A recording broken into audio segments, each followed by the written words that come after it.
Number 1, दरवर्षी 2 February रोजी जागतिक पाणथळ दिवस दिन म्हणून हा साजरा केला जातो. नंबर 2,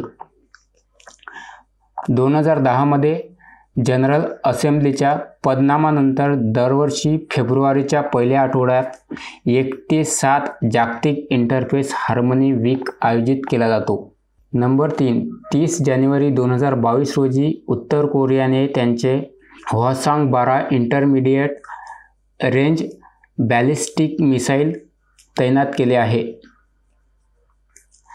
नंबर 4, ऑस्ट्रेलिया, नेदरलँड आणि स्वित्झर्लंडच्या संशोधकांना असे आढळून आले आहे की स्वित्झर्लंडमध्ये बर्फासोबत ट्रिलियन प्लॅस्टिकचे कणसुद्धा येथे पडत आहेत. नंबर 5, केंद्रीय अर्थसंकल्प सादरीकरणादरम्यान अर्थमंत्री निर्मला सीतारामन यांनी ग्रीन बॉन्ड्स जारी करण्याची घोषणा केली. हे बॉन्ड्स हरित पायाभूत संसाधने एकत्रित करण्यासाठी जाहीर केले जाणार आहे.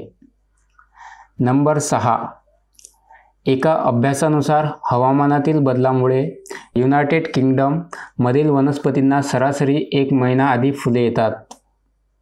नंबर 7, 1 फेब्रुवारी 2022 रोजी अर्थमंत्री निर्मला सीतारामन यांनी अर्थसंकल्प 2022च्या भाषणात देश स्टॉक ई-पोर्टल स्थापना करण्याची घोषणा केली आहे. नंबर 8,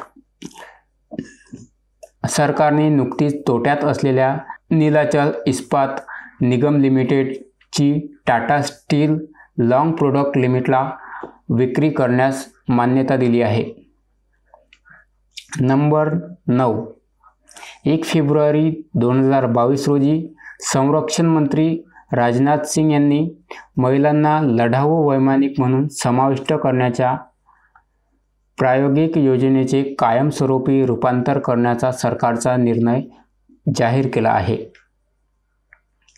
नंबर 10, 1 फेब्रुवारी 2022 रोजी अर्थमंत्री निर्मला सीतारामन यांनी 2022च्या अर्थसंकल्पीय भाषणादरम्यान यूएससाठी बॅटरी स्वॅपिंग धोरण जाहीर केले आहे.